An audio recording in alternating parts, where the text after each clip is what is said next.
그런 애들 많지. 엄마하고 일단 올 때부터 좀 다르거든. 엄마하고 이렇게 엄마 손을 잡고 올 때도, 쭈뼛쭈뼛 엄마 뒤에 숨고 그런 아이들이 벌써 보면 극내향인 아이들이 있거든. 이제 그런 아이들이 와서 수업 전에, 테스트를 할 때도 자기 표현력이 좀 부족하지. 그래서, 글을 쓰게 하면 글을 많이 못 쓰고 약간 찡얼찡얼 된다던가 그런 스타일이.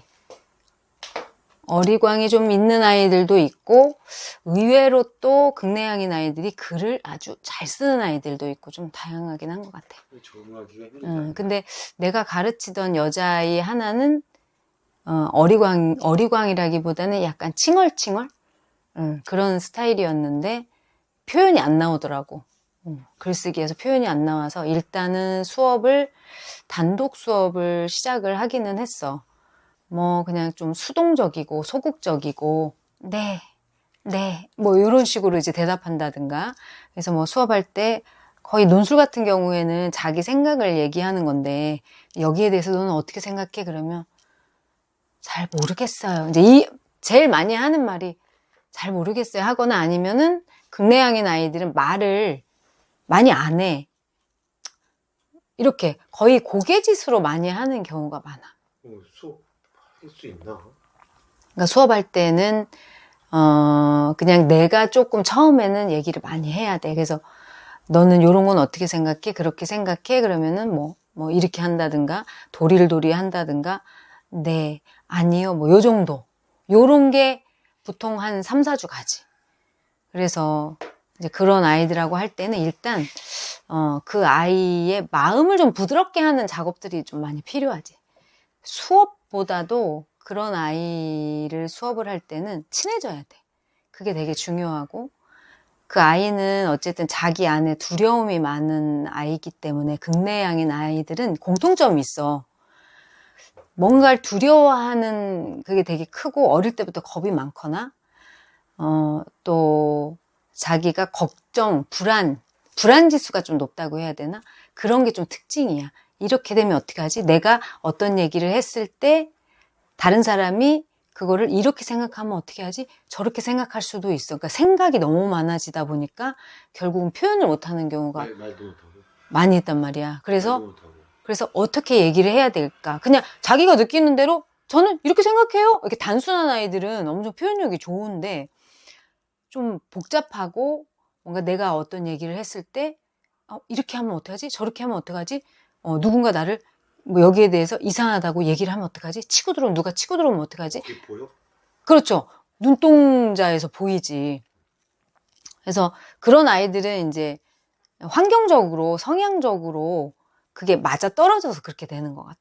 그러니까 성향적으로도 극내향인 아이들은 굉장히 소심하고 내향적이고 이런 걸 갖고 있는 데다가 이제 부모님들의 어떤 제약이 좀 많거나 아니면 개인적인 상처가 좀 있거나 이런 경우에는 그게 강화가 되는 경우가 많아.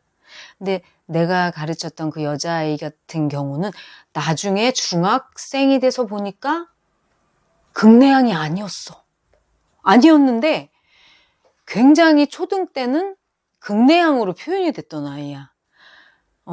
그래서 굉장히 좀 새로운 그런 스타일이었어. 어떻게 변했다는 거야? 알고 보니까 이 MBTI가 ENFP였던 거야. 까불까불하고? ENFP는 사람들하고 어울리기 좋아하고 공감도 잘하고 까불까불하고 뭐라고 해야 되나 약간 공주병에 가까운?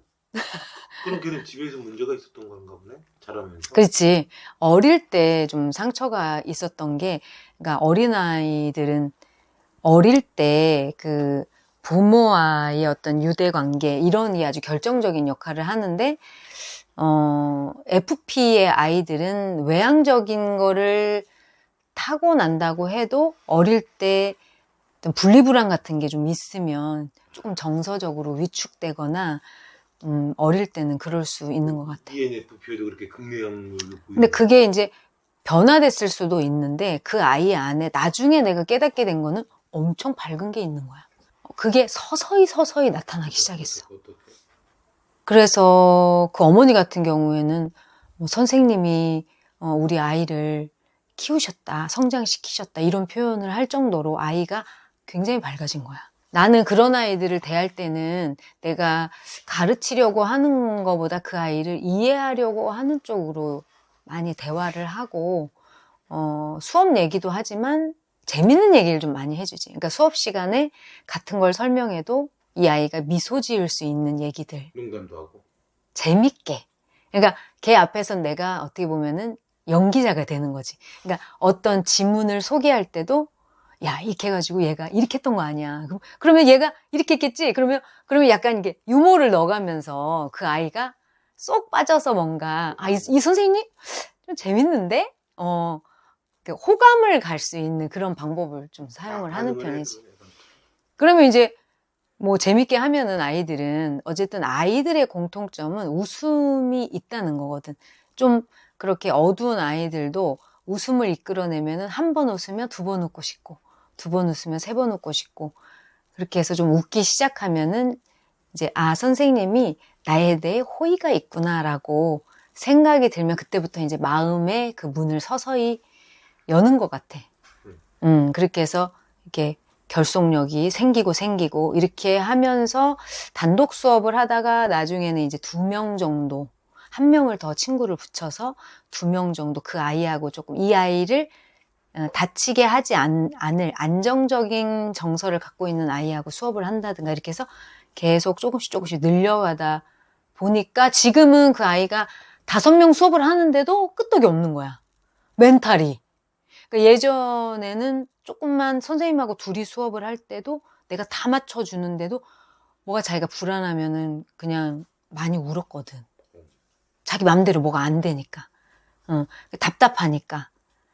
그래서 그런 불안함들이 많았는데, 그리고 이제 토론 수업을 할 때도 뭔가 자기 뜻대로 발표가 잘 안 되고, 자기는 잘하고 싶은데 뭔가 잘 안 되면은 종종 울기도 하고. 그래서 수업이 도중에 멈춰지기도 하고 그런 일이 있었는데, 지금 마음이 좀 많이 단단해져서 5명 수업을 해도 우는 일이 없고. 그럼 엄마가 처음에 걔 데리고 왔을 때 걱정이 한가득 그때는 상담을 받는 상태였지. 아이가 이제 엄마가 직장 생활을 어릴 때 하면서 이 아이를 남겨두고 어릴 때 직장에 갔는데 일이 많으니까 이제 일찍 못 들어오셨던 것 같아. 밤늦게 들어오고 이 아이가 엄마와의 유대 관계를 한참 형성해야 될 때 하루 종일 엄마를 기다리는데 엄마는 깜깜해져도 안 오는 거지. 일이 많아가지고. 그럼 이제 누군가 뭐 할머니나 이런 분들이 봐주셨겠지만 이미 엄마가 육아휴직을 통해서 유대관계를 만들어 놓고 떠나니까 이 아이의 유대관계의 제 첫 번째 상대는 할머니가 아니었던 거야. 엄마인 거야. 계속 엄마만 기다리는 거야. 하루 종일. 그래서 이제 저녁이 되면은 많이 우는 거야. 칭얼칭얼. 엄마를 기다리면서. 근데 엄마를 잠깐 보고 잠을 자면 아침에 또 엄마는 일찍 나간 거지. 그래서 그 아이가 계속 반복해서 겪었던 거는 엄마와의 분리, 불안감 이런 게 아니었을까. 그래서 그런 불안함이 계속 모든 상황에 적용이 됐던 것 같아.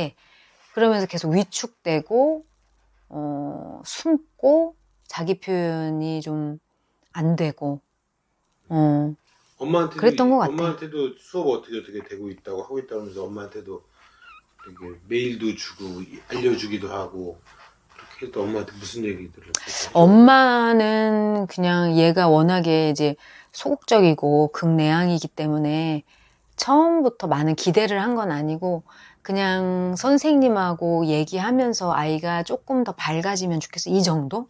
그러니까 많은 기대를 안 하셨기 때문에 오랫동안 기다려 주셨던 것 같아.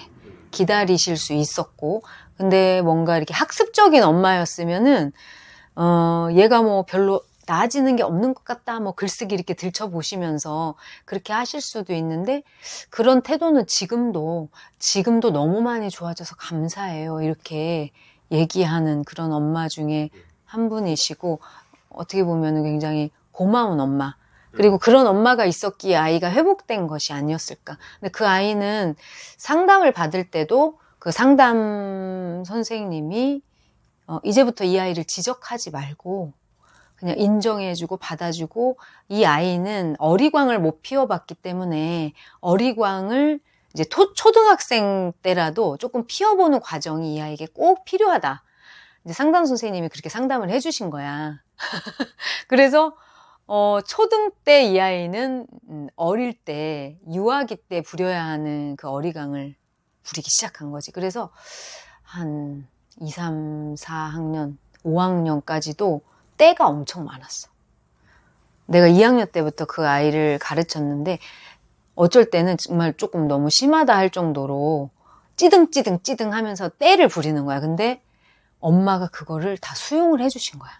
왜냐면 엄마로 인한 분리불안으로 인해서 그 아이가 생긴 그러한 극내향의 성격이었기 때문에 이거를 넘어서야 되잖아. 그러면 사람은 그 절대치라는 게 있는 거야. 그러니까 내가 어릴 때 뭔가 엄마에게 내가 요구하는 걸 엄마가 들어주고, 자기가 짜증을 내도 엄마가 받아주고, 애기 때는 우리가 다 받아주잖아. 그런 기간이 이 아이에게 없었던 거야. 계속 뭔가, 이 아이는 상실감을 계속 느꼈던 거지. 그래서, 엄마가 그런 얘기를 하시더라고. 그래서 이 아이가 수업 때도 여전히 좀 때를 부리거나, 어리광을 피거나, 고집을 피우거나 그런 과정이 있었지만 엄마의 마음으로 받았던 것 같아. 그 아이를. 달라졌나? 그러면서 당장은 달라진 거는 없었어. 근데 2학년 때보다는 3학년 때가 조금 나아지고 조금씩 4학년 때 조금 나아지더니 5학년 때는 조금 의젓해진다 싶더니 6학년 때부터는 정상적이다. 요런 생각을. 그냥 또래 아이들하고 비슷하구나. 심지어는 좀 자존감이 이제 너무 높아진 것이 아닌가. 그런 생각이 들 정도로, 누구야, 그 정도면은 이제 공주병 아니야? 막 이런 식으로, 공주에 가깝게 된 거야. 그래서, 그런 건 조금, 근데 보기 좋았어. 워낙에 그 아이가 위축되어 있었기 때문에 자존감 뿜뿜, 이제 그런 모습을 보였을 때, 엄마도 기분이 좋고 선생님도 기분이 좋고 너무 밝아졌어요. 그러면서 상담 전화를 할 때는 엄마도 나도 한 5, 6학년부터는 행복해지는, 그 아이가 정말 변했구나. 자존감이 정말 좋아졌구나.